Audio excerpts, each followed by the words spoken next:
Hey everybody, my name is Marcus, and in this video I will show you a simple way how you can add bullet points to your Notion website. So let's start. The first thing you want to do is just be simply Notion and just click here plus and just write here bullet points or bullet list.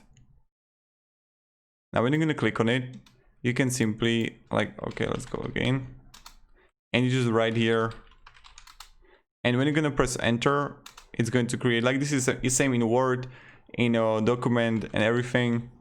Now what I would do, I would just click plus, add the text, I would choose a column, right? You can also insert it under it if you want to, like you can create bullet point under the bullet list, right? It's pretty simple.